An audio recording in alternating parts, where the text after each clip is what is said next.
Good evening, and welcome to another episode of The Fire Caves, a Star Trek Deep Space Nine podcast. I'm one of your hosts, Perry. And I'm your host, David. Tonight we're doing our season 7 recap. Seeing as how the show is over, it'll be only focused on season 7 this week. We'll do a full show recap a little later on, but yeah, season 7. Before we continue, you can find us on Facebook, Spotify, Apple Podcasts, and YouTube as The Fire Caves, a Star Trek Deep Space Nine podcast. That is correct, and as I say every single week, you should find us and follow us because we're great, we're awesome, we're a good time, and now we're kind of in uncharted territory. This is kind of the last little bit of something that we've always done as part of our show, the season recap from whatever which one it is we've watched. But we're going to have to be looking at other material here soon. But we're not here to talk about all those things. We are here to talk about Star Trek Deep Space Nine, of course. As always, we like to give ourselves a little weekly check-in. So, David, how has your week been?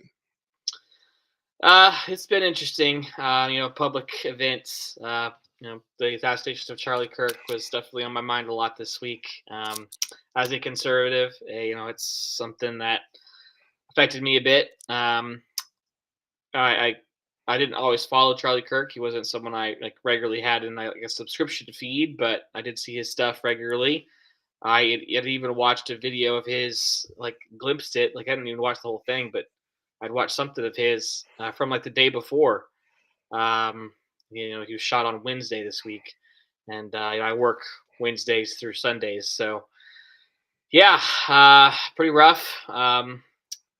Yeah, just a messed up situation, and um, hope things don't continue in that dark pattern here in the future. But work was interesting. I got moved to a different store this week. One up in Pflugerville, Perry. You might know the Pflugerville area. Hmm. Oh my gosh, this store, it's busier than my old store, but in that, little small things, smaller deals kind of way. It's just more of a grind. I don't have time for much of anything extra, just like reading. Or I mean, I guess I could apply myself a bit more to reading if I wanted to catch back up with the reading I had planned for myself. But yeah. It's a very unique problem you have, David. I'm so stressed because I don't have time at work to read for pleasure. Yeah, exactly. Uh, you know, so um, yeah, my week has been pretty much the same. Lots of work, lots of family stuff. Of course, we also heard about the shooting of Charlie, and watched kind of the fallout of a lot of that from different people, different groups, a lot of online stuff, a lot of conspiracy theory stuff. Which, I know we've talked a lot here about my own little conspiracy theories that I like to keep up with, and I feel like mine are a bit more mundane than some of these other ones, like my Cheerios conspiracy. But we don't have to go into all that. But I just found it interesting that it seems like no matter what event happens, someone can come up with a conspiracy theory for it, and they do it so fast. Like that's the thing that always interests me because, like I said, I come up with my own, but for me, I feel like they take a long time. It kind of develops after I feel like I've noticed certain things or whatever it is. But like again, the shooting was on Wednesday, and I swear by like Wednesday night there were a bunch of videos that were all about, oh, you can see in this video from this angle the person's right there, or oh, this person in the audience is giving a signal, and like all this kind of stuff. And I was like, like I see it because you zoomed in on it, but like I don't know if that's If your interpretation is correct at all. right. Yeah, but I mean, I just find stuff like that very interesting. How fast the stuff turns out, and the news cycles kind of eat stuff up, and what gets reported and what doesn't, and all that kind of stuff, and trying to stay up on what is like legitimate information versus what is just something sensational that someone posted. They don't have any kind of you know verification on it whatsoever, and all that kind of stuff. Really, just it's like being able to watch it in real time. Because like when we're in school and we learn about this from a historical context, it's kind of like, well, this is just kind of obvious. This was the thing. This is whatever. It's different when yeah, it's like again, real time. Now it's happening. Something, along these lines. So I've just been finding all that very interesting. And then also kind of seeing this odd fallout of people who it's like if you say anything kind of negative or non-supportive or whatever in any regard, they're facing a lot of additional backlash. I mean, it's not like I'm not talking about the ones who are, you know, um, like calling for more executions or whatever. But I'm talking more along the lines of the people who are like, well, I didn't really agree with this statement that Charlie made, or I listened to some of his stuff, but not a lot. He's kind of divisive. He's, like saying things like that, which to me are not necessarily inflammatory comments. You don't have to agree with everything that a person says. No, that's why we have differing perspectives. But Right. it seem to be a lot of people who just saying things like that, like, "Oh, I didn't agree with everything he said. I found him kind of divisive. I, wasn't a fan." Even, saying things like that was still landing them in trouble with like jobs and with community groups and whatever else. I was like, that's troubling because again, you should be able to express a dissenting opinion if you don't agree with whatever and all that kind of stuff. If you're not advocating for violence, you Right. should be able to say, yeah, I did not like him. I did not follow him. I wasn't a subscriber to his podcast. Whatever it was that you didn't do, or whatever, there should not be a problem with that. But there seems to be an upswing in that. So that's curious and troubling. But other than that, I've tried my best not to really get bogged down in all of that in any regard. I don't necessarily want to. Like I want to know even when the person is caught, which we know now that that has happened, you know, Mhm. and I want to know the investigation to know that we definitively got the right person. I definitely don't want someone who did not do this to be Right. punished for it. Right. These are the things that I'm concerned about. Is this definite? Is this like where's the evidence? I need you to show all that all that kind of stuff. But other than that, I'm just like I'm not trying to get involved with every single person who's posted either their support or their takedown or their whatever it is. I'm just not interested. Right. Um, but as I was already saying, we're not here to talk about that. We're here to talk Nope. Star Trek and our finale here for season 7. It was definitely a tumultuous season, an up and down season, an Yeah. all over the place season.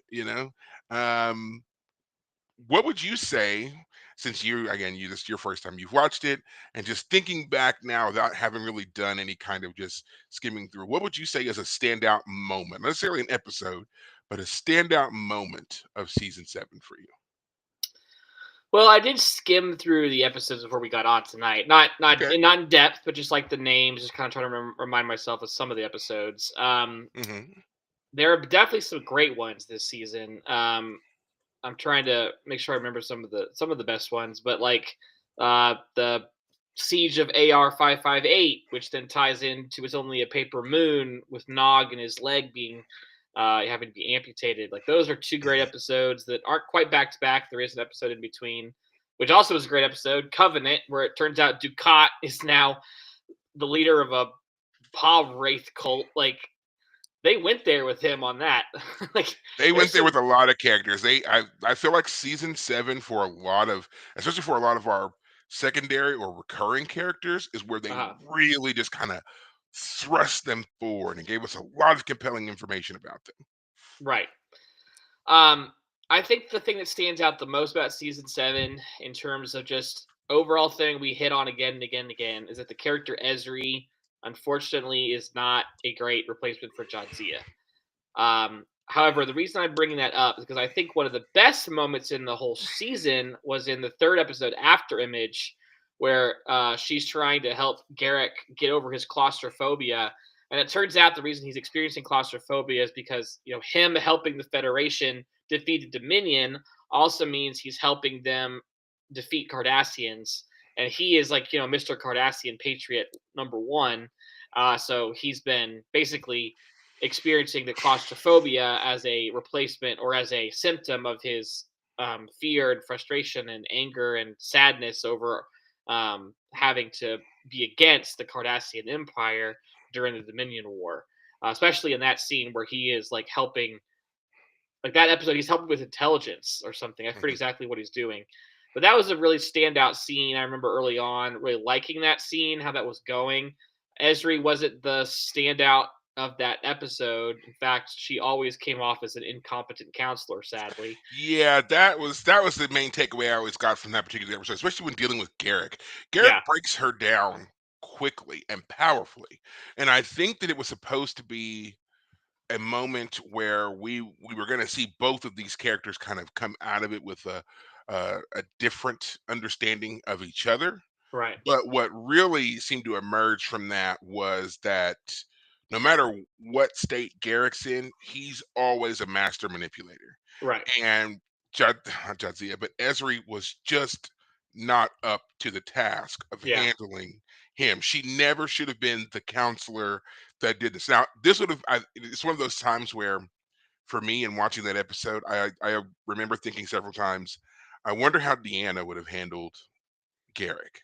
yeah. It's a great You know, question. Yeah, she's got way more experience, and also her empathic abilities, being able to sort of kind of being able to sift through some of his lies, maybe call right, him on a few things, and of course her background handling so many diverse and varied alien species on the Enterprise. I think that she will be well equipped to go through that scenario with Garrick than what we saw with Esri, 100%. so Yeah, even if she didn't have her empathic abilities, she would have, as a yeah, that's the other counselor, was so yeah, that's the other part of it too. Deanna is a fully trained therapist, yeah, psychologist, counselor. right, She graduated, from the Betazoid, whatever school it was. Then she went to Starfleet Academy, where she was additionally trained. Graduated from there. She served on many ships, and then she's on the Federation flagship for the next umpteen years. So right, yeah, I mean, she's got a lot of tenure, a lot of experience. We've seen episodes where she didn't have her abilities and was still able to really shine in her right, profession. So yeah, I think that that's one of those. This should have been a this should have been a TNG episode, or at least they should have invited Deanna on to right, tackle this situation. right. You know, Yeah, and again, I've already said it, so I'll just say it again. But Nicole DeBoer as Esri, she's fine as an actress, at least in the sense that whenever I critique the character, it's the character I'm critiquing. I never feel like I'm having to critique Nicole necessarily. She's playing the character as written as best she can. But the mm. character, and I don't want to hate on the character just to hate on her, but she's just, I mean, I'm not. She just doesn't fit right. She's She's too not. green. Yeah, she's She's too too green. green. Yeah, I but and I even and I feel the same way. We've talked about Esri before, and we do try to not beat up on Nicole because I don't in any way have any ill will, animosity, whatever towards Nicole, which, I've told you before, when she first stepped on into this role, there was a lot of, backlash for her coming into this, and it certainly isn't her fault. She's got nothing to do with contract negotiations and all the behind the scenes, whatever. She's an actress. She's taking a role she wants to work, you right, know. But I do feel like the writers and the producers in this trying to come up with the characterization of Jadzia, it it's very much the Dax problem in not knowing what to do with a character like Dax. hmm, And instead of us getting it kind of sprinkled and spread out over several seasons, kind of like what we had with Jadzia, because we talked about the Jadzia problem as well. yeah, I think the problem with Esri is we saw it all in one go. yeah, We saw it all very quickly. She was confused a lot of the time. She was hesitant. She was incompetent. She, all the learning curves and growing and everything else. And it was made even worse by the fact that she's next to seasoned, experienced officers that we know, that right, we have come to know and understand and adapt to. And she never should have been there. She should have right, do the cameo just to let us know that the symbiont and the greater Dax lineage is all right, right. but then send her elsewhere. That's Well, what should happen. it's curious too because Jadzia came off as someone highly competent. That was the idea almost. Is like, she's has like multiple degrees, right? She had trained to become a Trill, but like she had earned her place as Worf's wife. She's just as physically capable and she knows Klingon ways. Esri just it's like they literally were trying to make the opposite of Jadzia with this character. Jadzia was a scientist, a hard scientist, the hard sciences, and then here comes Esri as the supposed counselor. It's like they literally what box did we check over here? Okay, check the other box this time. And yeah, it's Yeah, I will agree with that and also on the sense of they, like you said, they made Jadzia so competent, almost to the point where she was aloof in every situation. Nothing could phase her because not only did she have all of the science backing and training and everything else, but she had several lifetimes that she was also trained to access and utilize when the time called for it. So she was unflappable in every right, situation. right, And then here comes Esri, who not trained to be a host at all, didn't finish her training at the academy at all. So she was 6 months out from being finished, and Cisco was like, what are you gonna do in 6 months? right. Apparently a lot, because Yeah, what and and again, she's young, she's inexperienced, she's surrounded by all these more experienced officers, and she doesn't have the same kind of control over herself, right. you know, and which ends up causing problems. Like that whole situation with Worf really never should have been a situation. If she had Yeah, been more in control of herself, I doubt that it would have been. yeah, yeah. Her character just comes off as we we got rid of what's her face, the Terry actress Farrell. Terry Farrell. We can't make this character be a straight up rip off of her character, so it's like they literally went the other way with her, And they and said, it's "Oh, it'll be fine. It'll all come out in the wash. It'll be fine." People right, love. It's not that people love Jadzia. People love Dax. It's Dax that people right. love. As long as we keep Dax around, it'll be okay. No, no, no. Yeah, actually a great point. If they had literally, if this was not a Trill character, it was someone who didn't have the memories of the other characters. How would they have approached it differently? Would they have straight up swapped a character in and out? Would they have just grab another green shirt, throw her on the Deep Space Nine bridge? Like, would it have I, been the same? Who knows? I've always felt that the problem was in the way they presented her. When they brought Esri in that first scene when she walks into Cisco's, restaurant, it is that she is Dax given back to us. Right, That's how they present her. She is right, Dax revisited, basically. She is right, really, she is Jadzia revisited. Now, the reason this was a mistake, and I understand they were trying to show that she was, she wasn't trained, she was different, she was all this stuff.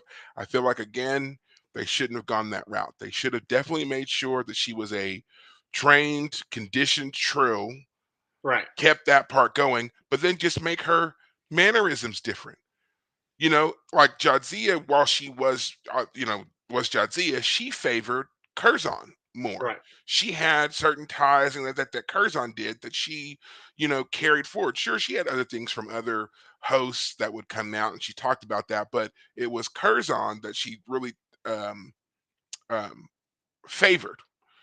So I don't know why they wouldn't have given her a different um, Dax life, a different Dax personality that she could have drifted off of. Like maybe this time um she's more like Emily Dax, or she's right, more like Tarias, or right, she's more like any of those things. Like they could have done something along those lines, and it would have made a bit more sense as to why she's different. But we right. still see sparks of the same thing. We And still see a little bit of Jadzia in her. That would have worked out better, right. I think. Well, and there's something kind of similar about that because in the episode where she like manifests the evil guy that she has history with, um, The killer, the Field of Fire, Duran. That's it. Duran. She brings Duran back to help her solve a murder mystery.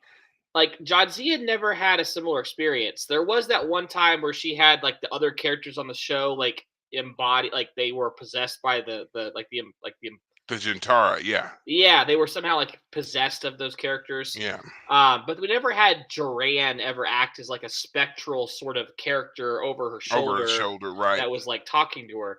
that could have been a great way to make Esri different. Like she's a counselor or whatever, and like she can like more directly communicate with these characters a bit more. Could have had Jadzia, Terry Farrell come back for an episode, maybe. Well, Um, and I can already see, like, even though I don't know if this is ever discussed, and I've never found any notes that say that it was, but I could already see there would have been problems with that. I mean, especially mhm, when you're in the seventh season of a show, you're suddenly inviting on all these different people to play these guest trill parts. That's a lot of extra expense at the end of the show they can't really justify, especially because at that time Voyager was kind of in full swing too. They right, weren't going to suddenly start diverting money back to Deep Space Nine to finish it. right, Also, Terry Farrell ended on a rather sour note, so yeah, suddenly having her come back as a ghost or specter yeah, to yeah, walk yeah, through her life, I that definitely wouldn't have gone over well. But had the show continued and they had done like maybe a season 8, 9, 10, even when right, tempers had cooled and people had moved on a little bit, right, maybe having her come back and do some things would have worked out. right. Yeah, I'm just talking about. I mean, you wouldn't even have to do Jadzia as much as like let's have her talk to one of the other past characters, not just Duran as a murder mystery helper, but yeah, like we know Jadzia talked about some of these past lives. I'm just saying, like we could have made her character different from Jadzia with that in some way. I don't know. I'm just speculating. Um, but yeah, I don't like to stay on Esri for too long, but I just want to finish up by saying the fact that she ends up with Bashir also feels like a betrayal of Jadzia in a way Yep. because Jadzia was always like aloof to Bashir. Um, his pining for her. Well, I mean, the guy supposedly kind of hooks up kind of casually all the time. Like that's kind of his Yeah. thing. So the fact that Jadzia was not into that, but then Esri is, and that when Esri says that like as Jadzia, she always felt a charm for him, and like it turns out she secretly maybe once upon a time might have, if not for Worf. Like I refuse to believe that. I refuse to believe that. Worf is a completely different kind of man, and I right, refuse to believe that Julian, with all of his antics, was ever so close in the runnings that all it took was Worf to show up and he was dashed entirely. Come on.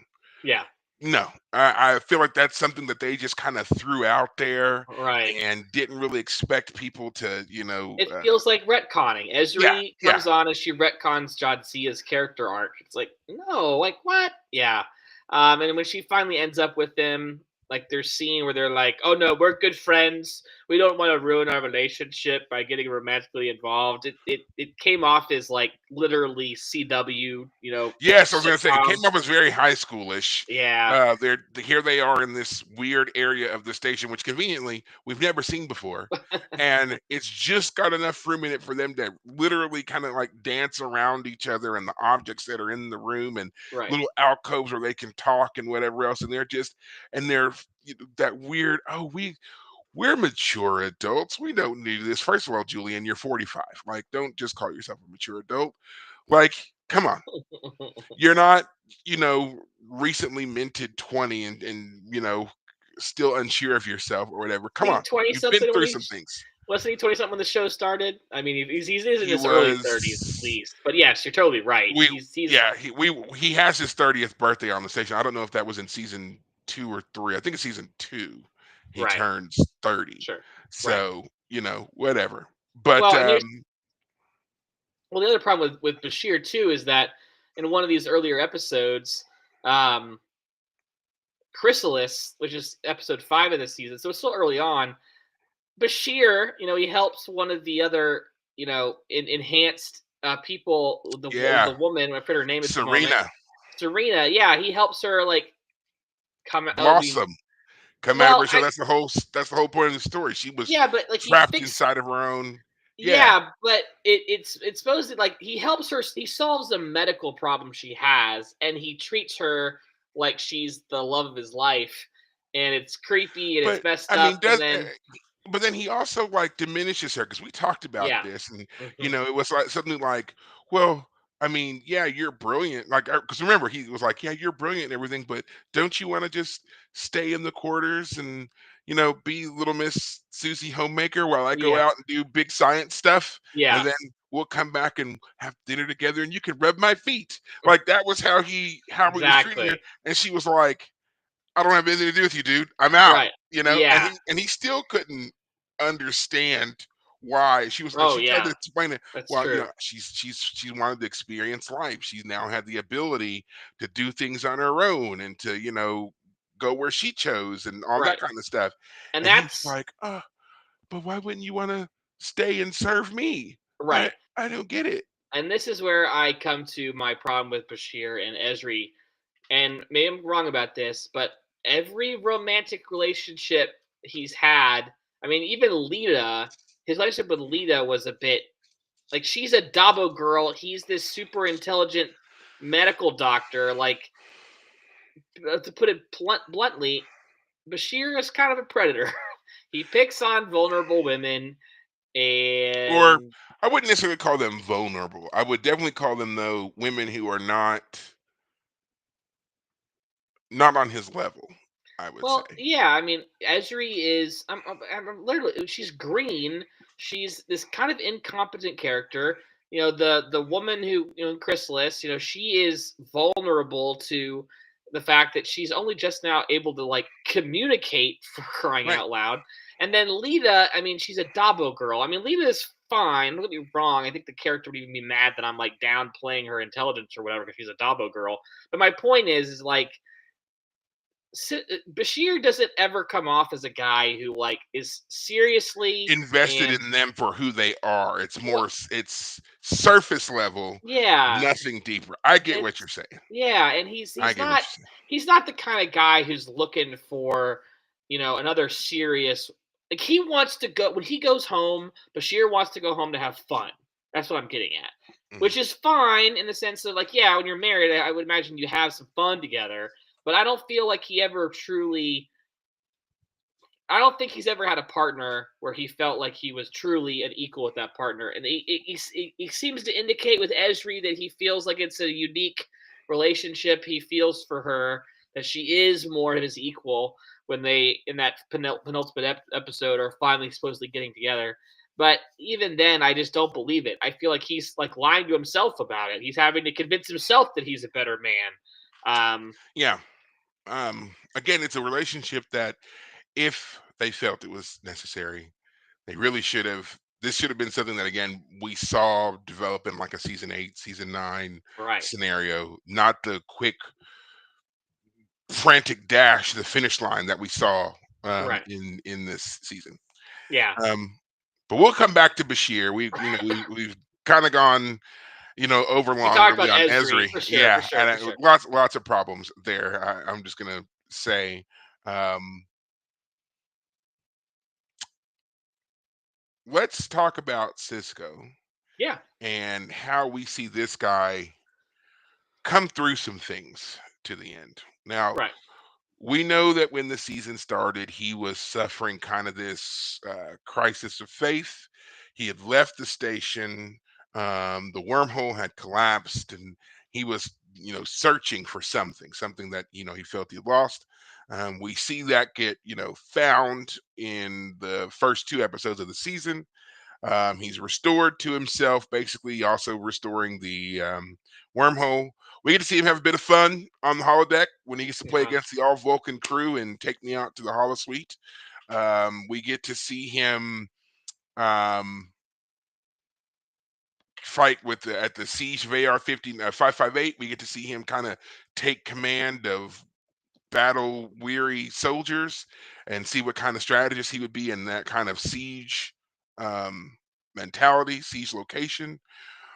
We get to see him finally be the champion of the war and lead the final blow against the Dominion that draws them all the way back to Cardassia. And then ultimately, we get to see his true end as the emissary of the prophets and what it takes to not just preserve the Federation, but also Bajor and I guess like reality as we know it, life as we know it. Like, you know, yeah, um, quite the arc he's had. I mean, his whole run in the series, but definitely in season 7, the man goes through a lot of things. He gets, he's married, his wife now is pregnant with the new child. I mean, there's just so much for Yeah. him.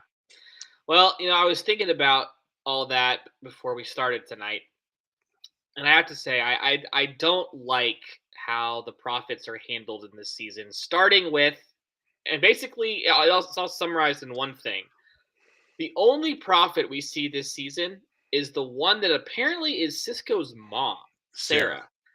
I don't like that. I don't like the fact that it turns out the prophets are actually secretly part of his ancestry. Whether or not, like, I don't think we're saying that Cisco is literally got prophet blood in him as much as they, like, frankly possessed a woman who was biologically his mother. Yeah, so that's always been a weird kind of is he or isn't he scenario. Is he Right. is he part prophet or not? Like, remember when we see those scenes where he's dealing with the prophets, talking with the prophets, a lot of times they were in the form of people that were around Cisco at the time. Exactly. Odo, Kira, whomever. So we're never saying that those people are part prophet. We're just saying that Right. the prophets are using them as an image because those people carry a certain significance for Cisco in those moments. Right. I think that the best way to look at it for season 7 when she appears, it's that same thing that she conveys a particular kind of significance to the overall storyline of Cisco, and that's why they keep using her. It's not that that is legitimately Sarah and that she was part prophet and he's part prophet too. It's just when the prophets want to invoke a certain gravitas, we'll say, they would use her image to do so. I understand what you're saying, but I have to say that I just don't like it in general. And I'll I put it this understand. I Yeah, understand. yeah. Yeah. And I'll put it this way. Because she's the only one who appears as an individual throughout this whole season, and I might be wrong, but I feel like I think it's every time. It makes her character feel like this is a prophet, not the prophets, because it's a singular person every time.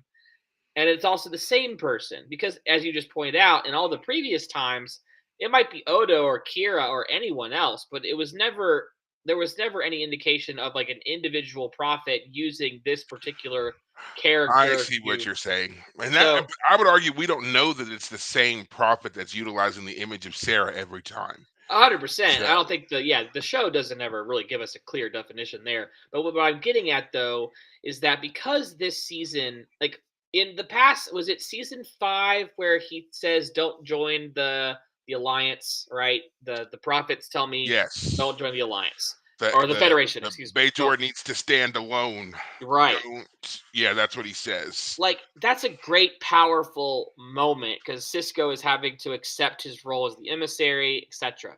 But in this season, when Sarah, the prophets as Sarah come to him and say, "You need to walk this path alone," and now he's like, "No, I'm not gonna do it."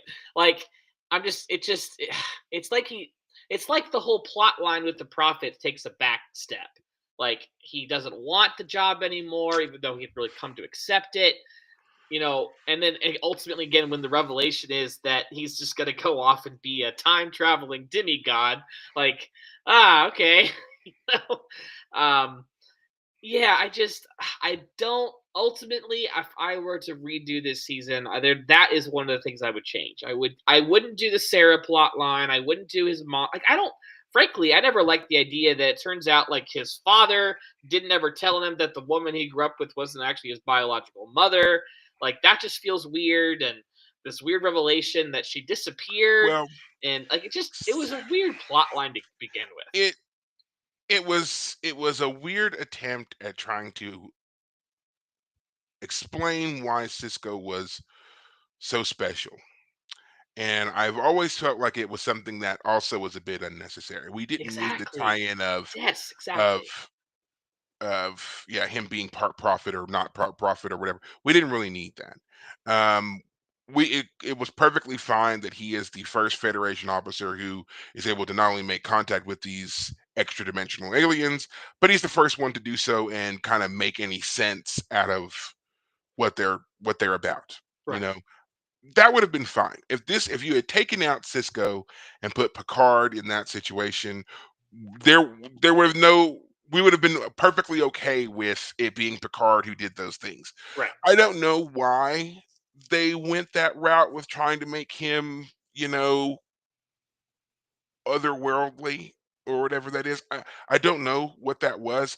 I would love to like talk to someone about that and be like, where did that thought come from and then why? Because we never would have the whole purpose of or at least to me, what I've always felt the whole purpose of Star Trek was that it was showing how humanity had evolved to a certain level that we were Right. capable of grasping more complex and almost intangible concepts and relating them in a way that allowed us to, deepen our understanding of the universe around us and make new connections with new groups of individuals. The fact that they kind of do away with that and be like, well, the reason he can talk to them is because he's like part them Yeah. is a cop out, you know. Yeah. And It. I don't know where that came from and why that was a thing they wanted to do. I feel like they were trying to like up the ante a bit. Like up until now, it was just Cisco was the guy. The prophets had prophesied about it, but that's just who he was. But as I pull up the season 7, episode 2 episode here is Shadows and Symbols. In the recap, it says that the reason she did the prophet as Sarah did what she did was to ensure Cisco's birth and the fulfillment of his destiny. But that like if he has a destiny, like he was destined to be born, like I just those questions about fate all suddenly start getting brought up, and it's like, oh man, I don't want to have Because that debate. That's not be, fun. It's annoying yeah. sometimes. Because it gets into the whole thing about like time travel and stuff. And Right. again, when you are operating in a universe where time travel is clearly possible, how many times we watch these officers jump back and forth through time and everything else. Right. When you start using words like destiny and preordained and Yeah. always meant to be and all that other kind of stuff, it's like, are you sure? Right. Because if Cisco doesn't do one or two things, he dies in the past on Earth anyway. In that past tense episode where he took over the form of Gabriel Bell, like so, yeah, it's a hard concept to use when you also are trying to utilize a world that so heavily relies on science. Right. Destiny and all that other kind of stuff works better in the more supernatural fairy tale stuff Fantasy. because Yeah. yeah, the fantasy aspects of things because there's less explanation of the world around you and Right. more reliance on this suspension of belief. So Right. yeah, again, interesting way I guess to do it, but also one of those things that I really just feel like, as much as did enjoy this rewatch of season 7, I think it just kind of pointed out even more the glaring errors when it comes to, oh my gosh, it's like everybody suddenly woke up one day and realized this is it. This is Yeah. this is all we've got, and Right. we have to wrap up several different storylines, and we've only got 20 something episodes to do it in.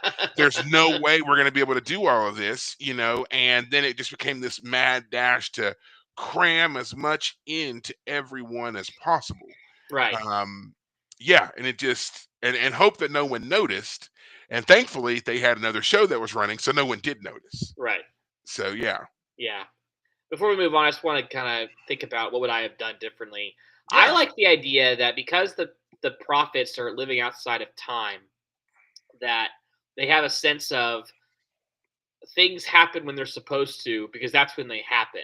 Like I'll put it this way: in the climax of any movie, if there's a bomb ticking off, they stop the bomb ticking at just the right moment, right? Like the storyline demands it stop at the right moment for it to not blow up. But as far as the characters are concerned, they're in the middle of trying to stop the bomb from going off, and so they have to rush, right? Well, if you knew the bomb was going to stop at 2 seconds before it blows up, and you're the prophets, you're like, it's going to stop at 2 seconds, you might be kind of shrug your shoulders about it. So if I remember correctly, at the beginning of the season, the wormholes close because the Pa race have messed it up. And we're like, oh man, and Cisco leaves. He leaves he takes his baseball. Like it's even deeper in terms of like how depressed he is than even last time when Mhm. he left the station, because that time he at least left the ball. and I'll be back kind of thing. So I like the idea that instead the prophets show up and they're like, okay, now it's time, and him be like, what do you mean? And then be like, what do you mean? What do you mean? Like, now's the time. Like that's and like and then Cisco kind of coming to like, if we're gonna have him go off and be with the prophets at the end, I wish maybe they didn't think about that plot line until they were getting toward the end. Yeah, But what I'm getting at is I wish they had started teaching Cisco their insights as prophets, as these timeless beings throughout the show, but specifically in this season. Hey, now's the time. What do you mean now's the time? Now's the time. Like, this is the time. Like, something like that would have been really interesting.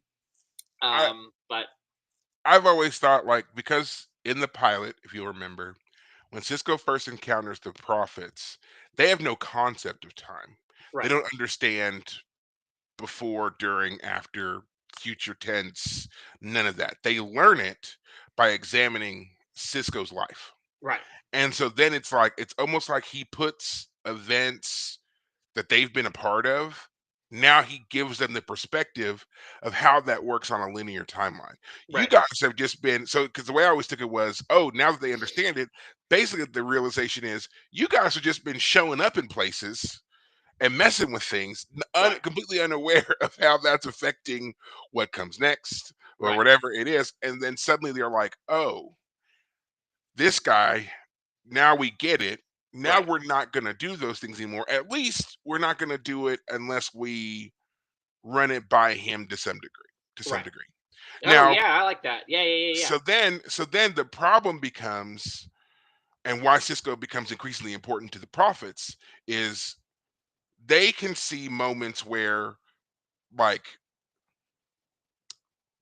this is a significant thing, but because of what Cisco's doing at this point, there's a possibility he won't exist for this thing that's coming.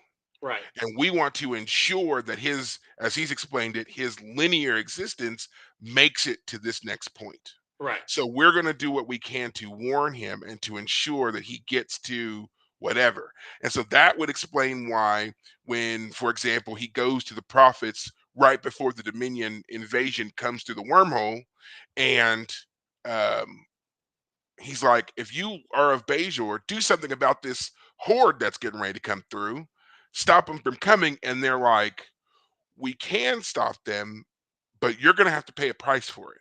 right, And to me, the reason that it explains why they're exacting a price is because they saw a future moment that right. now won't happen because they're Yes. taking out this group. Right, So now, in order to ensure that the rest of the linear existence is cohesive, he has to pay a price. right, Whatever that thing was they were gonna that was gonna not happen and spare him, now that has to happen. right, And then that would explain also why with Cassidy and her getting pregnant and them getting married, everything else, he's like, they're like, "Oh, you're going to experience sorrow." Why? Because when your linear existence was singular, we knew we could do all these different things with you. right, If you choose this option, we're still going to have to do these things, but this part's really going to suck. So we mm, can spare you if you make the choice to right. not go down this road. We can't stop these other things because, again, that's a part of your existence. So let me see if I understand you correctly. You're saying that, for example, maybe there are multiple timelines. If Cisco forces a timeline to happen by asking the prophets to do something, that's they can do it, but they still need him to fulfill the other timelines, maybe They would still need him to fulfill certain aspects of a whatever particular re timeline. Right, right. whatever is So right. he needs to be whisked away on some level to accomplish what things he. Now, let me Yeah. ask you a quick question. Do you think your opinion of that is informed by the comic book that you're reading? Like No, that's not okay. I haven't read enough of the comic book for that to be a part of Okay, it. curious. I'm So, just yeah, I'm not yeah, just curious. um, but to me, it also explains why at the end of the series, why they were like, "You can't go home. Mm, You're not." To me, he didn't die. He didn't fall to the bottom of the cave and die. And as we heard, Kira and everybody else, we searched the caves. We didn't find the body. We didn't find anything. So as far as we're concerned, he's alive. We right. know that the prophets can preserve people. They sent that one guy back Yeah. Yep. before, so we know that they can do it. So to me, what happened there was they were like, your linear existence as you know it has to stop here Right. because we need you for certain other things. And if you continue at the rate that you're going, unfortunately, you'll be dead Right. before we can use you. And Right. we can't go back and get you because as you've already explained, your existence is linear. You only can go in one direction. So Right. to make sure you're available for when we need you at XYZ point, we have to stop you here. Right. That's actually a really great idea. I like that. Yeah, you can pick a timeline. We can help you pick a timeline. We can use our abilities, but that also means we're going to have to take you from this timeline and put you Yes. back on something else in order to accomplish something else. Right. That's an interesting idea. Um, by the way, while we're talking about that, I was again, reading the episode for the finale, and apparently it was Avery Brooks who wanted him to say, like, when he says like I won't be coming back, or Maybe a year, maybe yesterday. It was his yeah, idea. Yeah. yeah, like they were initially going to have him just like be gone, but him be like, no, I'll try to be back. He didn't want the idea of a black man just leaving his family, and I just So that oh that man, that was also, that's Avery Brooks being very aware of how yes, uh black men were portrayed in the media right, during that time period. right, Arguments to be made, they're still portrayed that way, the whole absentee father, all that kind of stuff going on. And also because of the fact that we had seen him be a father to Jake for 7 yeah, seasons, and for right. him to suddenly be like, screw this kid. Like, Yeah. no, The last we shot of the whole show is Jake looking longingly out the Deep Space Nine window porthole, like, "Where'd my dad go?" yeah, so I always appreciate that about Avery Brooks, that he was very mindful of that and that he used his influence to make sure that they were like, yeah, he's not abandoning his family. He's certainly not abandoning his unborn child. He's got Right, things he's got to do. We understand that. And he will definitely be back. If there's any person who can say that, and I believe it, it's right. Ben Cisco. And you know what I wish they had done more than anything else? They could have had that very ending, and they could have resolved it well. They could have had an older Cisco come back. That Ben Cisco, yeah, he jumped off the cliff with gold ducat in his hands and was whisked away and was gone on a personal level, let's say 10 years. But he's a time traveler. He does exactly what you said. Or The prophets needed him in the different timelines, and then he comes back and he's 10, 20, 30 years older. But he can return to the moment. His child doesn't have to live without him. Maybe his life has been shortened because it was used up in or some other ways, but and just thinking about this, just throwing this out here, you know what I would love is if they, on one of the new Trek shows or whatever. Actually, there's one they haven't done yet that they should do. It's called Star Trek Legacy, and it's proposed to be called Star Trek Legacy. It follows the events of Star Trek Picard, where it ends with those people and everything else. What I would love is for, if they do that show, that we see Cisco's child in Starfleet and doing whatever, and maybe people tease him a little bit or stand in awe of him because he is the son of Cisco and all that other kind of stuff, right? And he meets up with Jake or something, and Jake's talking to him, and it's been a while since they've seen each other. And this is a key part, that it's been a while. right, And Jake's like, I'm sorry I haven't been around. I've been doing all this other stuff. And, after the loss of dad, it's been very hard. I know I tried to share things with you, but, you just had to know him. It's one of those things you just had to know. And I didn't know how to communicate that to you. And the kid just goes, oh, but I do know him. And he's like, what? He's like, yeah, I saw dad every day. He's like, what are you talking about? You saw him every day. He's like, he visited me every day. And then he kind of like lays it out, and it's that Ben had been only able to visit with him for for a sure. short time Right, throughout the days and everything else. So it's like he never grew up without his father. He was just only present for him. right, Jake didn't need him anymore. Jake was a grown man. Jake was off doing his own thing, whatever it was. And Cisco, again, being the man and the father that he is, he makes a deal with the prophets. They're not going to right, let him go back and just resume his life and enjoy his life and be married to Cassidy and everything else. But as a gift for him being willing to sacrifice that aspect, Right. they will let him contact his new child Right. and parent his new child that way. Yeah. So I would like something they can work it out, the wording, whatever. But Yeah. I would like that he never was the child was never truly without Ben. He was Correct. always around. So Right. I retcon that and fix it so that yeah. he was never an absentee father. Exactly. Exactly. Yeah. Either way would work. Yeah. And again, part of the reason it was so frustrating because it came out of the blue. There was no really truly like they didn't hint at that very well. All they said is No. there's something you're going to regret about marrying Cassidy. And again, let me ask you this: do you think he would have still married Cassidy and had a kid with her if he had known? Do you think he would have said, assuming that we know what we know now, just what the show gives us? Do you think that he would have said, "I'd rather not bring a kid into the world that would be left alone," or that he still would bring that kid into the world with Cassidy? Like that they had told him beforehand he wasn't going to be able to stay around? Yeah. No. And even I don't think he would have at all. But even then, we You have to say no remember exactly. Sorry, just to be clear, you're saying no. he would not have chosen to have a child. He would not have chosen to have a No, child. He would abandon. Gotcha. Gotcha. no, Not he would not have. abandon. He'd be forced to leave. Yeah. Right. Yeah. If he had known that was no, I don't think he would have done it. But we also have to remember too that the pregnancy, unfortunately, to use the term, was an accident. They were supposed to be taking these injections or whatever that stopped them Yeah. from getting pregnant, Oh, that's right. and he Someone forgot. forgot. So even Yeah. then, it wasn't planned. If he had been doing what he was supposed, because it was him who forgot to take his injection.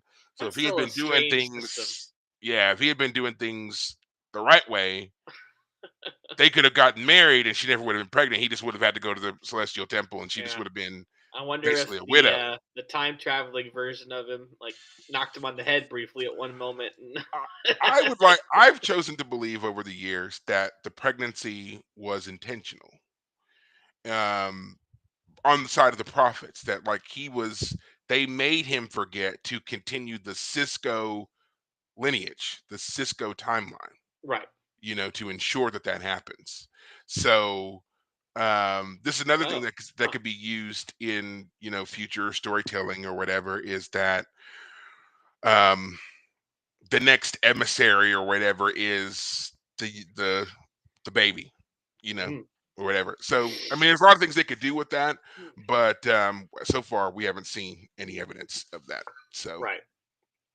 um so we're getting closer to our hour mark here, and I mean, I still feel like there's a lot we can cover. So we're just going to go right Yeah. through it. The next character, though, I feel like we got to talk about, and we can talk about all of them together. Um, the Klingons, Mm. Worf, Martok, Gowron. We Yeah. get to see an excellent run here and finale of these three big characters. Um, Gowron bites it finally. Worf takes him out. Worf is briefly made chancellor. Then he bestows that honor upon Martok in the end. But we have quite the run up to that. We see Gowron trying to take a more commanding presence with the Klingon Defense Force. He's terrible at it. And rather than accepting that he should be doing other things, he blames his terribleness on Martok, who is clearly the more skilled, the better warrior, the better strategic officer than he is. Right. So interesting way that dynamic shifts, because when we're first introduced to these characters in Deep Space Nine, anyway, Martok and Gowron were buddies. They were thick as thieves, Yeah. and now Number here one, we are number on the two. end. Yeah. Yeah, and now here we see that Gowron is really on the outs here, Yeah. and Worf and Martok have a really strong bond, strong friendship. So much so that Worf is a member of the House of Martok now. Yeah. So Yeah, it's Martok is a fun character. I think I'll say it one more time. Like the idea that the Klingons would be the most interesting and fascinating and beloved sort of thing that I had no expectation of is what I find the most fascinating. Yeah, the Klingons are great. They're just a great little this culture is full, but they're so not human. Like they are so different than humanity. They're alien enough to be truly alien. Like I even feel Vulcans are they're just not emotional. Like it's pretty simple in terms of their explanation. Ferengi, they like money. Klingons, they're supposed to be like super aggressive, but like there's a culture that like backs all that up. Hmm. I love it. Martok was a great example of all that.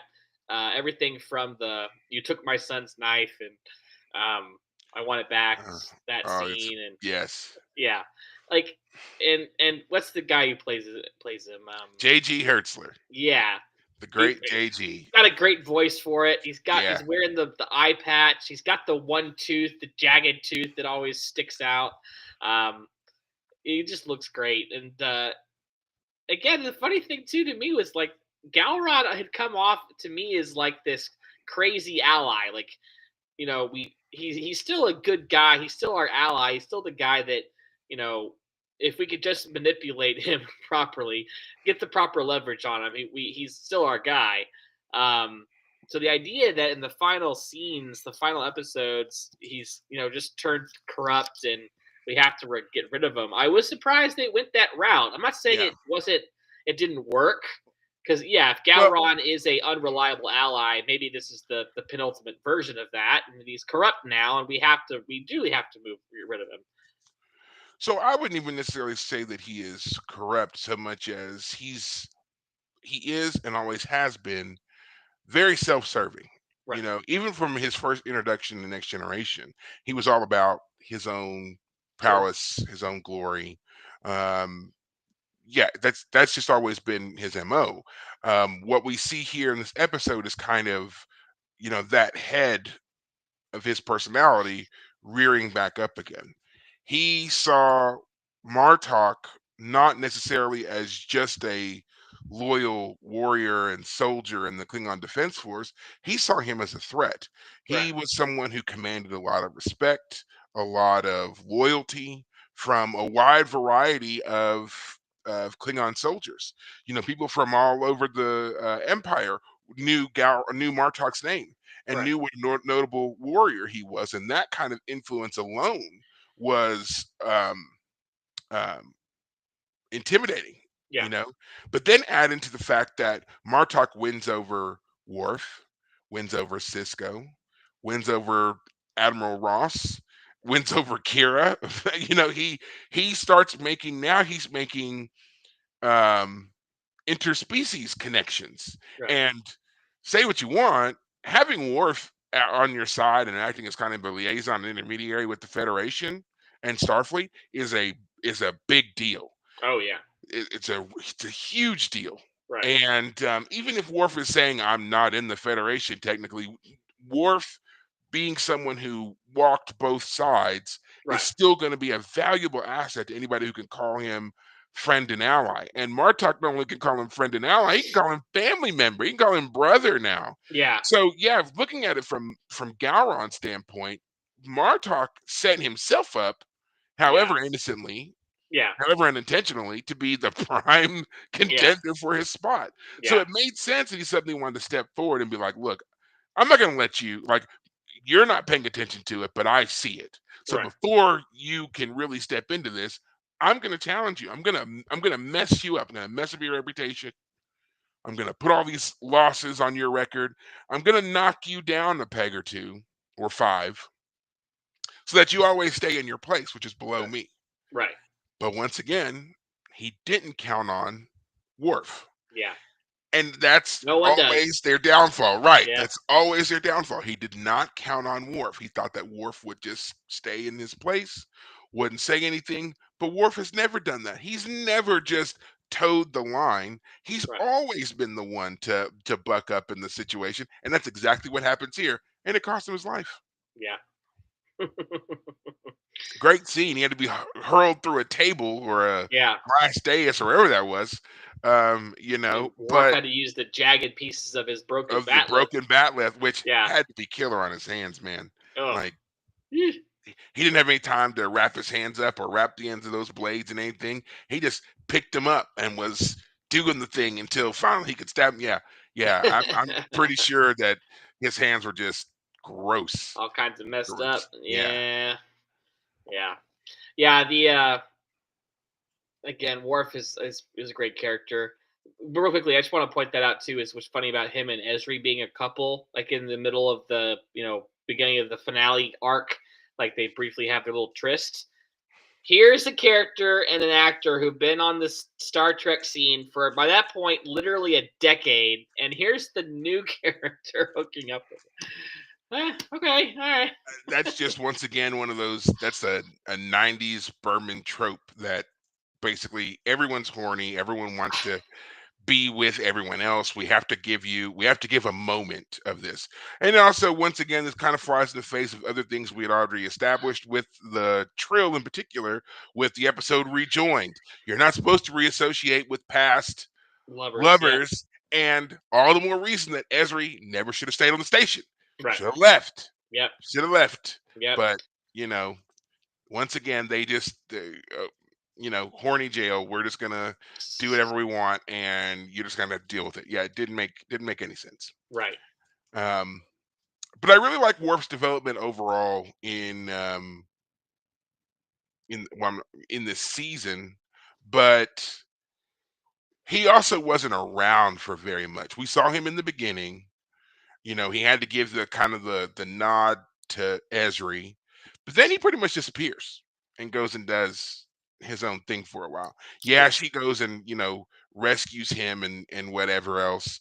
And like you said, they had their little tryst or whatever. But then after that, we pretty much just don't really see Worf, at least not doing anything with the other Federation officers. Like beyond Cisco, we never see him with Julian, Kira, Bashir, no one. Anytime we Yeah. ever see him, he's with Martok. He's with Gowron. Yeah. He's on the Rataran. He's never doing Starfleet things anymore until like the tail end, and he's on the Defiant. Right.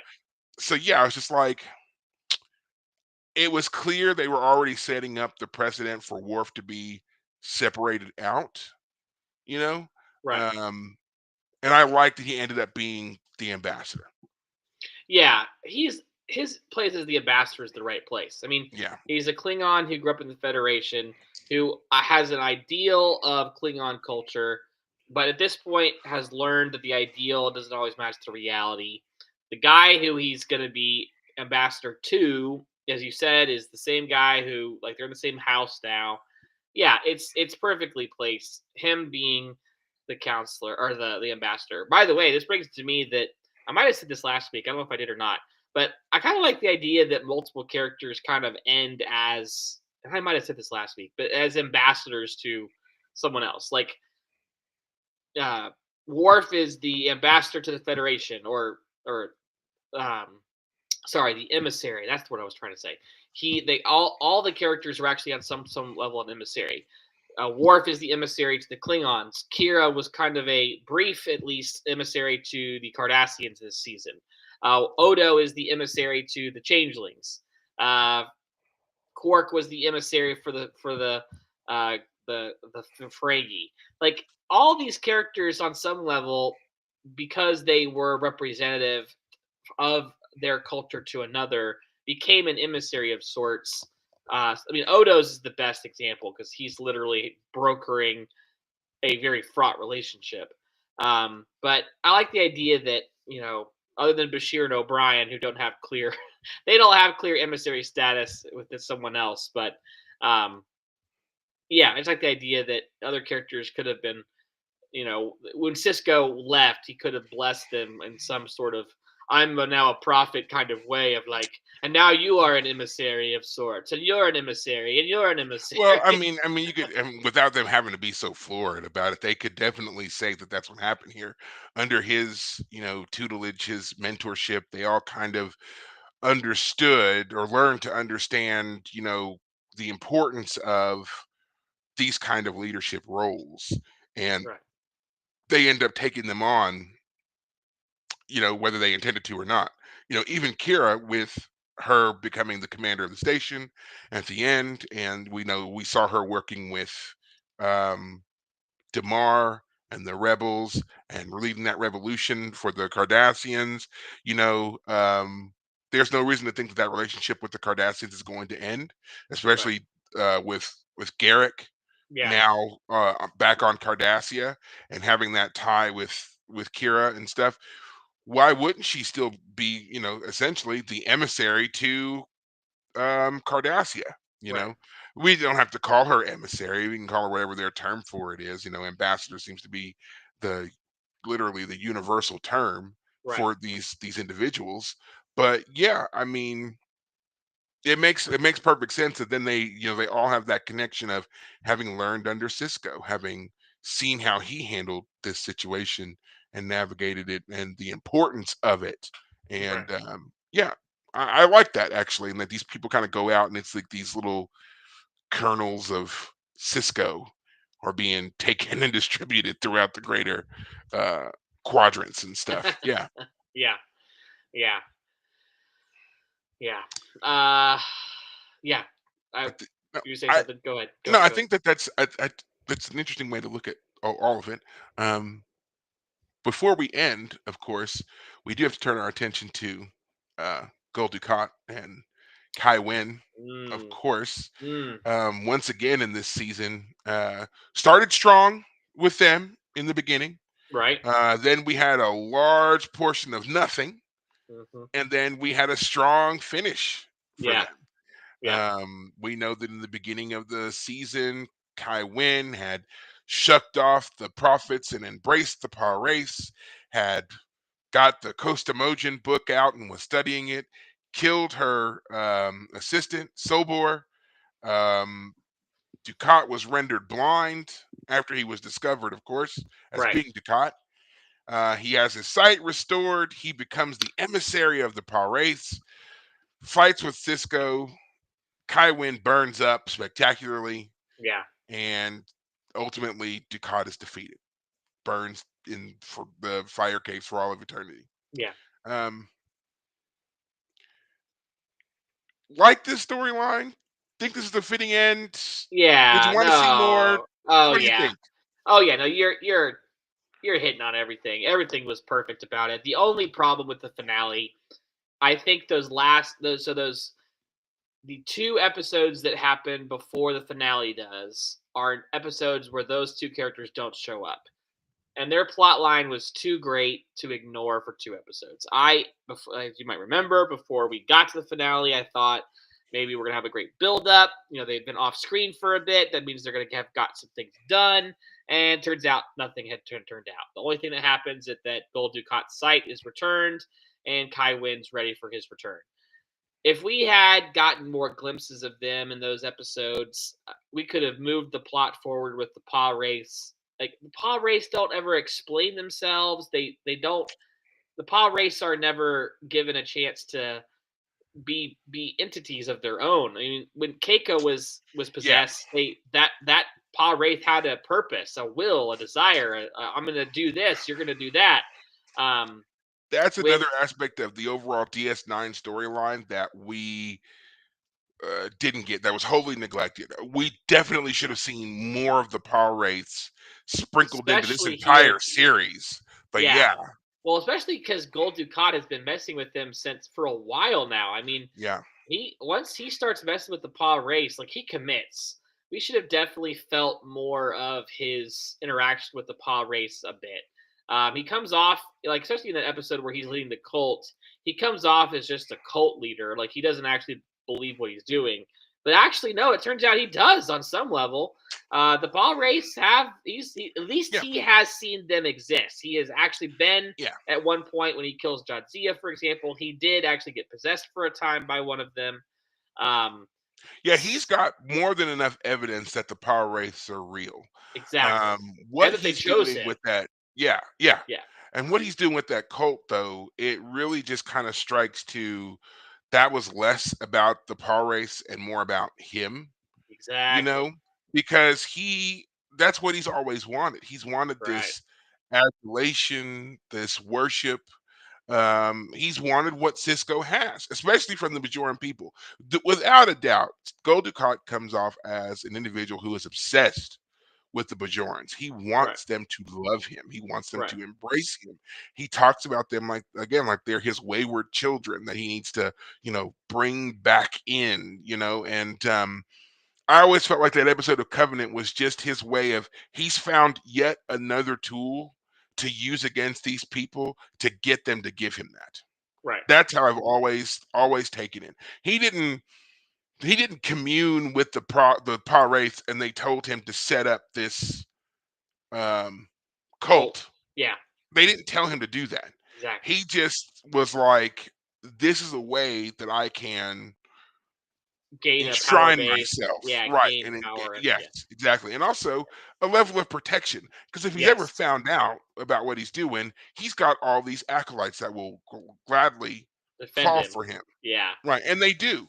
When Kira steps forward and tries to, take him down early, they stepped in front of her, even ended Right. up knocking her out at one Right. point. Right. And then the Vedic that came to get her in the first place, who helped kidnap her, he couldn't take that Dukat had lied to him.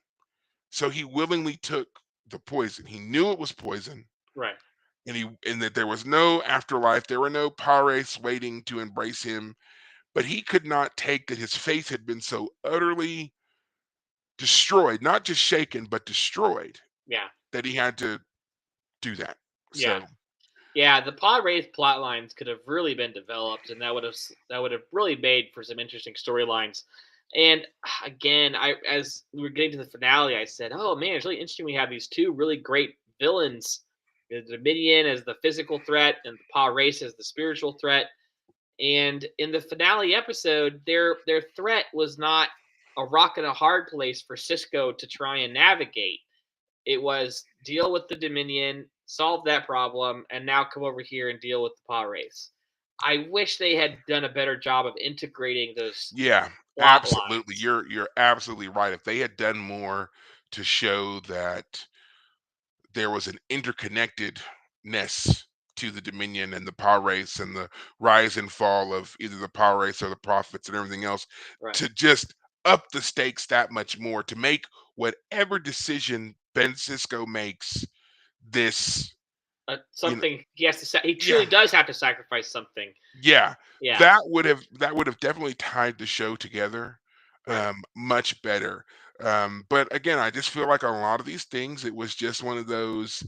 Again, someone woke up and said, "We've only got 20 episodes, guys. We've got to figure this We out." don't got time to review R- ourselves. We just right, got to find something and run with it. Yeah, right, again, I'll go back to what I said last week. I think it would have been great if Gul Dukat had shown up empowered by the Paw race to the Changeling. Hey, you're dying. You're not actually gods. I'm actually empowered by gods. If you want to survive, give me your authority. That you would know, have been great. That would have been I would have, and oh and we spoke about this before. I would have loved that he had done something similar and basically been like, I am the savior your people have been, looking for. Put your faith in me. He cures her, and then they're mm, like, and then she becomes, because as the Dominion, as the Jem'Hadar worship the founders, so now the founder worships Gul Dukat and the Paw race, right? sure, yeah, yeah. And so that's the first part. But then the second part would be that Gul Dukat, as emissary, needs the orbs of the Parace to bring down the prophets. And Mm, so now we see the war spilling over into the Gamma Quadrant, because mm. now they have to hunt through the Gamma Quadrant for the Parace orbs. That'd be And so great. it's Like a all of the race against prophets were time. in the Alpha Quadrant, but the Paw Yes, race had been in the Gamma Gamma. Quadrant. Ah, They have been season 8, displaced. baby. They had been displaced to the Gamma Quadrant, and the Fire Caves was kind of where they held like the worst of the worst. And so Yeah. so that's why one or two could And escape there's like from a there. version of that in the Gamma Quadrant where Right, it's but you it's need the orbs to free them across the gamma and alpha yeah. quadrants. You gotta And that get could be all that why together. Cisco is needed. Like, all right, we solved the Cardassian and Dominion War, but we need to Yeah. solve the Paw race.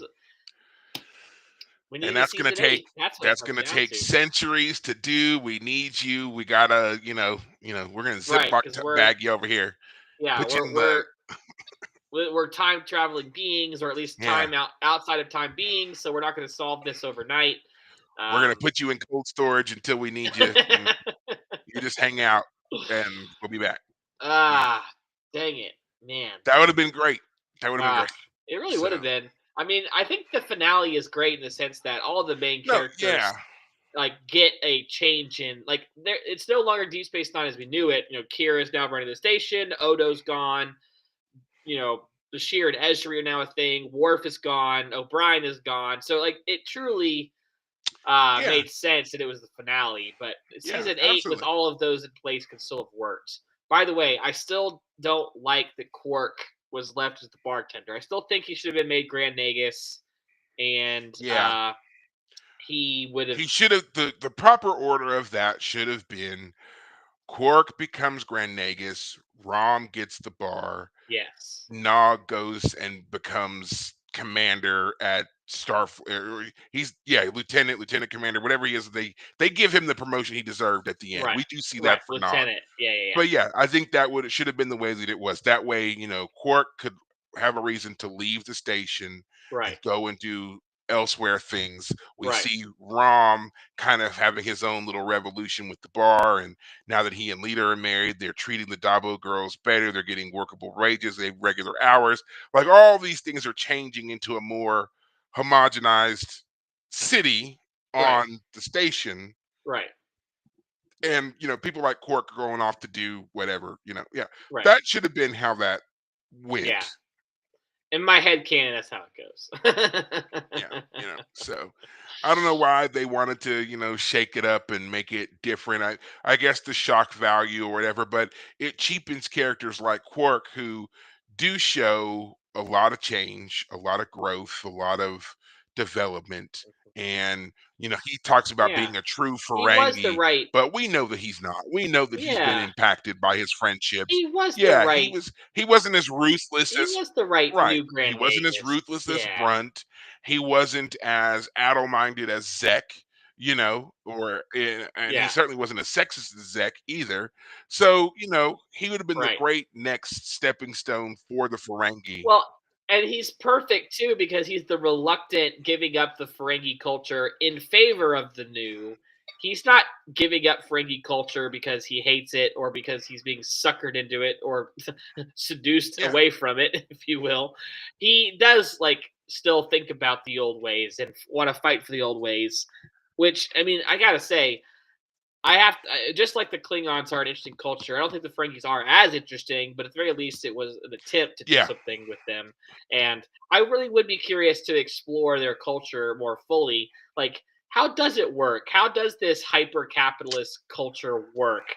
Did they find a way to like somehow make things work in their really weird way? I mean, it's still not proper. We still don't like it. Still needs to be Yeah, I fixed. mean, Don't get me we wrong, hear but like for they how do tell a long? couple of horror stories here and there about people who end up severely destitute and having to work for the state, and it's like the lowest of the low, and it's not what you want at all, and all this kind of stuff. But also, like the ways in which there are just so many ways a person can make money, can pull themselves out of this destitution and so forth, unless you're a woman. Um, Yeah. there's that. So That was always the yeah, strangest bit. Like they went there with the whole yeah, women are always supposed to be naked. yeah. Like To say whoa, nothing you guys chose. of you never leave the woman never leaves the home. You're supposed to be Yeah, naked in your home. You don't even answer the door. You yeah, just you're back there somewhere. So yeah, I yeah. mean it Weird was choice. yeah, I mean an interesting choice, I would say, for the Ferengi to give them as much detail as they did, but I would definitely have Right. appreciated if they had taken a character like Quark, who starts off as such a hardcore, staunch, very this is the Ferengi way. It's never change. All you humans and your views on stuff were influencing us, and I'm not going to have it, and so forth and so on. To him coming around and being like, Hmm. well, some of the things you guys do make sense. Makes Yeah, there's some some profit to sense. be Yeah. made out of doing it this way versus this old Ferengi way. I can see some benefit in that, and then employing that to a greater detail when he becomes Grand Nagus. So yeah, I just yeah, I don't like that they made Rom Grand Nagus, cons- It makes no and sense considering at the all. problems that Yeah. Zek had when he would implement even the most minor change, like when he put in that rule about Ferengi women being able to wear clothes, Yeah, they and it nearly kicked him out. destroyed everything. Yeah, it Yeah. nearly destroyed him. They kicked him out of the whatever it was. He had to fight for his position back. Can you imagine Rom coming in talking about? vacations and Yeah. sick leave and all that, he'll be killed. Well, and the funny thing too is like Brunt would have been a funnier and even more accurate ending to that storyline because he was always going for it anyway. In fact, when Brunt shows up in that penultimate episode, and he's all sycophantic, it's almost too much. Like I honestly did expect him to have some sort of ploy going during that I episode. mean, yeah, so say it's almost too obvious that something wasn't right about what he was doing Right. because it was just like it was too much, too fast. Yeah, uh, yeah, Yeah. I mean, I know why they did it. They decided that Quark, he was the bartender, always the bartender. I mean, the other characters didn't get left like that. Again, Odo's gone. Kira's now in charge, etc. But yeah, I don't know. Maybe for the penultimate episode, when they weren't quite in a position to make his yeah. character change his status just yet, they had waited till the next, the finale. But whatever. Um, Once again, another season or two would have really helped wrap some of these things out. And I think that's also kind of the problem that's indicative of shows in that particular era in the 90s, they never really knew when a show was going to be over. mhm, So much depended on ratings. They didn't have instant feedback on stuff the way that we mm, do now with yeah. the way we do polls, the way that you can find stuff online and get access right away. They didn't have a lot of that. Right. So if your rating from your previous season was dismal, right? You're thinking your next season is your last season, so you start pulling out all the stops. But then that one makes a bunch of money, and the execs don't want to cancel it. So you're in this constant kind of battleground here, trying to figure it out and making deals, and you're trying to make contracts and promises to actors and stuff about work, and everything is so up in the air. And I mean, that's a stressful way to live your life. And then they were doing it for 7 years, 16 to 18 hours a day, Right. 26 episodes a season. Right.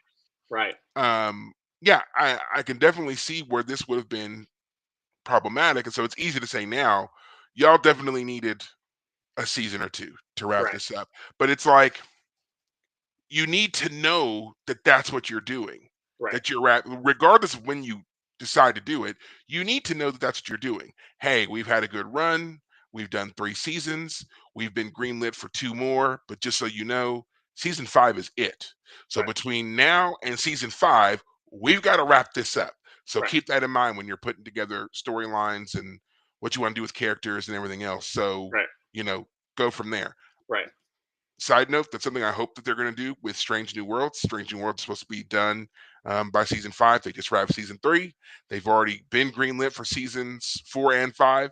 So I'm kind of hoping that, the powers that be were like, yeah, that's your last season. Make sure your story makes sense. You Right. know, um, I don't know if they will, but I think that all of these shows need to be aware of is your end date, that this is Right. finite.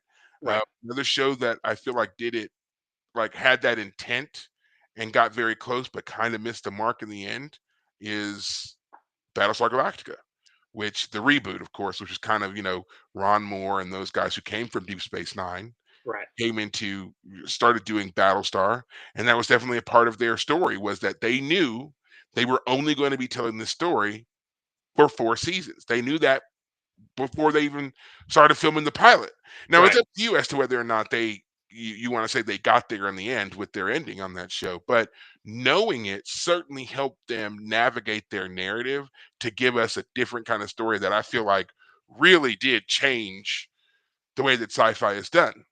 The Expanse, that show, coming Mm-hmm. from the books, having a solid background in the books, they also knew how their story was going to end. Sure, they had some things they could tweak, change here and there, but they ultimately knew how it was going to end.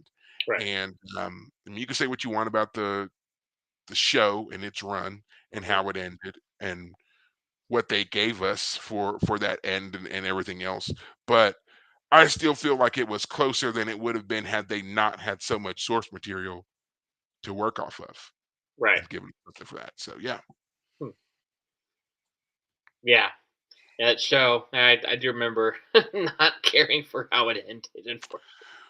No, but if you then go back and you read the books, the ending makes sense at the very Yeah. least.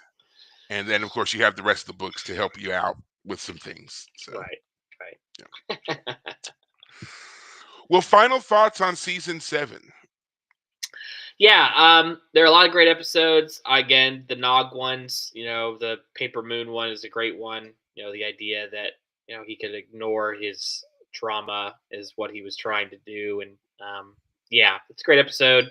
The Siege of AR. What is it? What is this? The Siege of 558. Siege of AR 558. Yeah, great episode too because that's a dark one. Like you don't Yeah. get a lot of dark episodes in Star Trek, and that one treats its war stuff very seriously.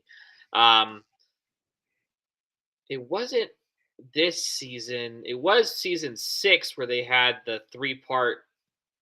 Yeah, because that's when they had to reconquer the yeah. So I'm thinking of something else. Anyway, yeah, this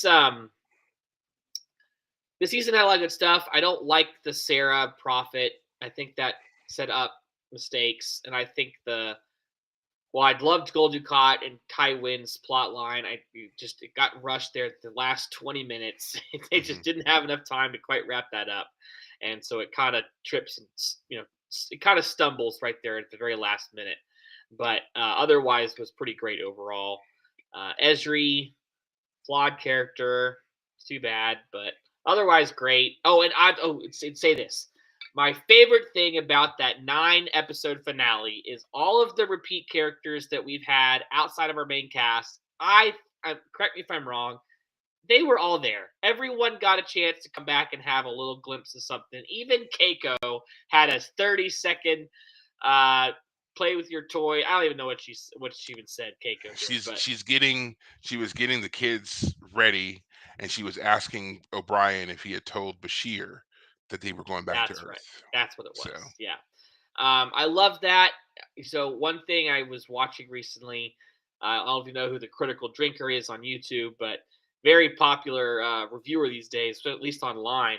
The Scottish guy. He's pretty funny.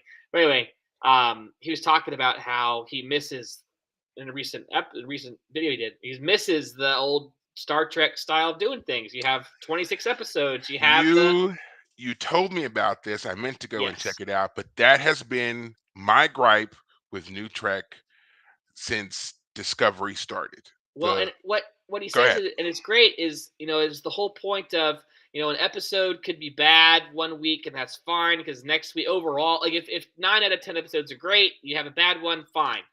But one of the things he pointed out, and this is the debate we've been having this whole time: what's better, episodic storytelling or serial? Well, the answer is that both are great in the right context, and Deep Space Nine really did honestly kind of hit that sweet spot, especially Yeah. with the finale. You had the episodic storylines, you had the one offs, you had some bad episodes every now and then, but overall it's great. And meanwhile, you're building up not only the main cast, but also this surrounding cast of characters.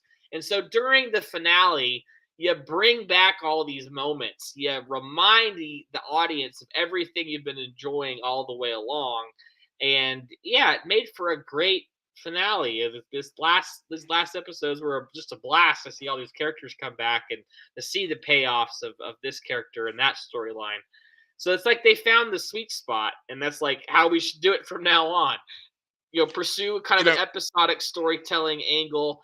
Keep the overarching plot line going, but each episode could be yeah. its own thing, and then slowly, especially at the end, bring it all together for a finale.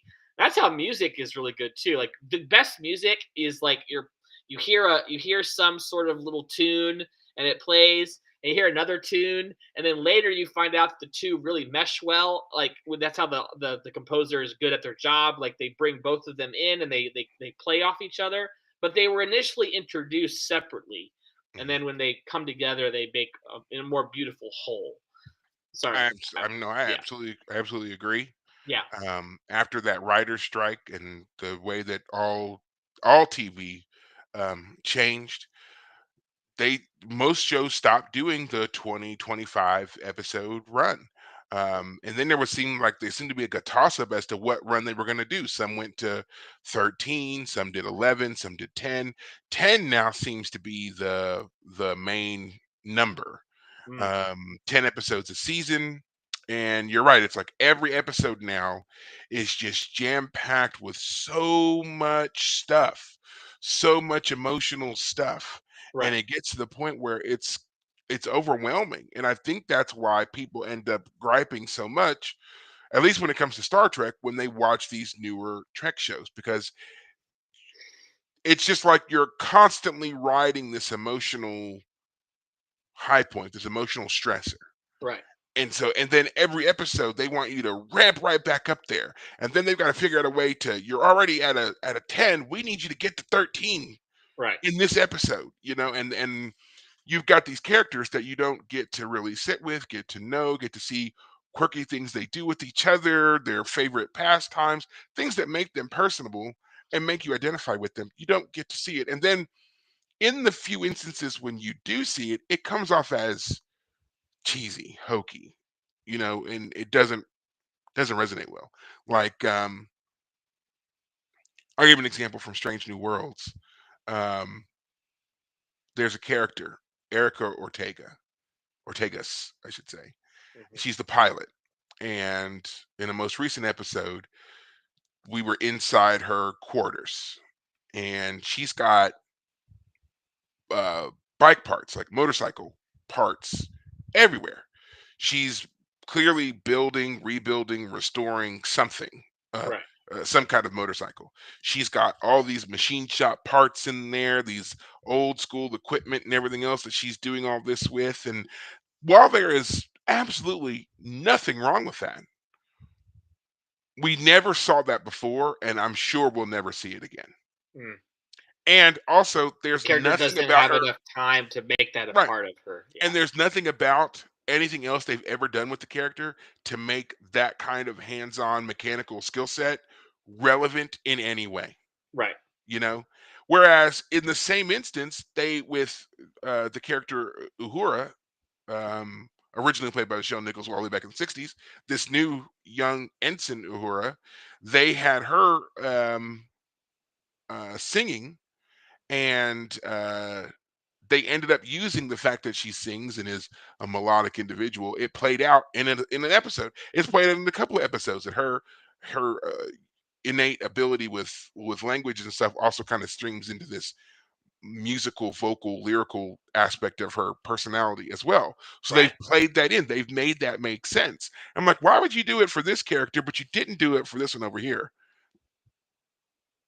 Like, why? Like and it does nothing. It does Right. nothing for us in that instance. So Yeah. I I wonder about those kinds of choices, and it's like this would be something that even if it never goes anywhere, even if all she ever does is build these things in her off time. If we had seen this in multiple episodes, where's Erica? Oh, she's rebuilding the engine on a whatever. Or she comes running onto the bridge because she was supposed to be off duty and they went to red alert, and she comes in and she's got, Covered in grease grease, on her hands or and no one something, knows what that is because they don't use Right, grease like that in the future. Yeah. right. Yeah. And she's wiping herself off before she sits down. Like little things, like things to pepper in to make it a clearer, this is an interest that she has. This is her hobby, it's her passion, whatever. I would have appreciated that more than Well, and I can think of a storyline dumping right it in. now. She has to go to the hollow suite, right, to really use the bike because there's no place on the station or the ship to really use the bike, right? So she has to like carry it or like walk it through the halls, and people look at her funny. And she gets there, and the hollow suite has to like pretend that it's an actual physically moving place, and like Mhm. it maybe it can't keep up with the speed of the bike, and so like there's something she's having a hard time using it in the hollow suite or something. Yeah, There's plot lines you could make with that, and they would only be like casual, not right. serious, high end level Doesn't need to 10 be a part of storylines. the yeah, doesn't need to be a part of storyline A. It's just something that we've dropped in kind of that little preamble bit of episode that they've done, Right, that they do before the credits roll. right, You know, anything along those lines to make it make a little bit more sense. Oh, she's back doing her hobby. This is how she relaxes herself. She's been tense lately, so we see her kind of taking her frustrations out on the engine block or whatever. Like something along those lines, I would have appreciated. right, You know, don't just boom, here it all is, and then we never see it ever again. right. So now, Yeah. now So I could be wrong because it is season 3. We know there's 2 more seasons coming. Maybe someone has thought about it, and this is them giving a first setting attempt up at something dropping else. it in. But I don't feel that way. I almost feel like what they gave us was Something they've also done in Trek a lot in the new stuff is where they try to suddenly make a character really, really personable, really, really likable, and then they kill him or they Yeah. get rid of him in some other way. She Mm. dies. Go. They decide to become the next ambassador to whatever new planet they just found. They like that's what it is. It's like, oh, so I learned all this about you for what? To never see it again, never understand it. Great. Yeah. Yeah. So two things real quickly there. I guess one thing. Another thing that popped up on my YouTube feed was Brett Spiner talking about his worst co-star was Spot the Cat.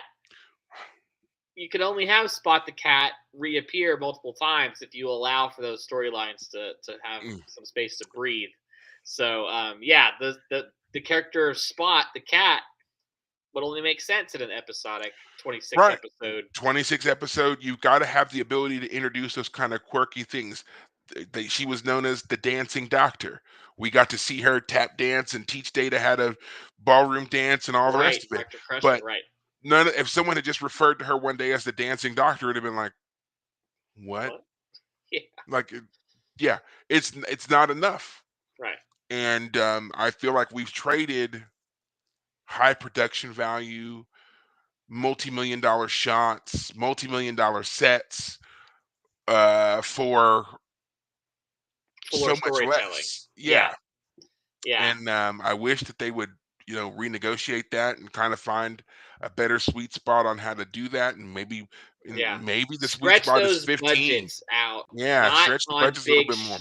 Don't make each episode like a freaking movie. Make it a TV show. Or I don't know. Here's a thought: take care of your props. If it costs you $50,000 to build that captain's chair, maybe don't blow it up every episode. You might want to make Mm. some explosions happen around it, make some stuff happen from the I upper always ether loved or that. whatever. The idea that the explosions would cause explosions on the bridge and in the ways they do. I mean, I'm not saying it's wrong, but in some ways, initially, it doesn't seem to make sense. Like, why did that happen like that? But then, well, I mean, the power's shorting out and the power's having problems. Things are exploding. So, yeah, of course, things are exploding on the bridge. Yeah. But, yeah. But before we finish tonight, I just wanted to say, multiple times, most of the time, whenever I would watch the show, I would just watch it on my computer, and I wouldn't have it on my big screen because it just wasn't working. I would just watch it here on my, not this particular model, my other computer. But anyway, this when I watched the finale, I had to put my headphones in because my roommate was watching on the big screen, and so in order for me to watch, I had to put my headphones in. And when I listened for the last time to the opening sequence, the music with the headphones in, it you could get the better timbers and the little things in the music. And it was fun to really listen to that music for the final time with my headphones in. It felt more grand than the other times I had listened to it because I was able to get all the details. Yeah, so yeah, the slower intro than TNG's. Um, Oh yeah. so They actually when the episode ends, they go back to the single somber trombone mhm, exit or mhm, trumpet exit. It's mhm. very nice. It's very Yeah, nice. So, yeah, um, but yeah, well, I think we have covered this season pretty well and a little bit extra. We obviously have a lot more that we're still going to be doing for this show. Coming up next, we are going to be talking about the Expanse series again because we have the Expanse and Philosophy, that book that we had started reading shortly after we finished the season or the series, and we want to kind of go over that. It kind of gives you another perspective on how to look at both the show and if you want to, you can apply some of it to the books. You can get the book on Amazon. Looks like this. This is one we'll be talking about. So go ahead, pick that up, and be ready for us next week. In addition to that, we will be reading the biography of Benjamin Sisko to help wrap up this show as well. And then yeah, after that, we're gonna start playing around with things a little bit, yeah. doing some bests and worst, favorite moments, least favorites, so forth and so on. And then we'll just kind of see where things go from there. Will we start Voyager? Will we not? Who knows? Stay tuned. Maybe you can help us figure it out. All right. But as always, guys, until next week, take care of yourselves. Thanks, guys.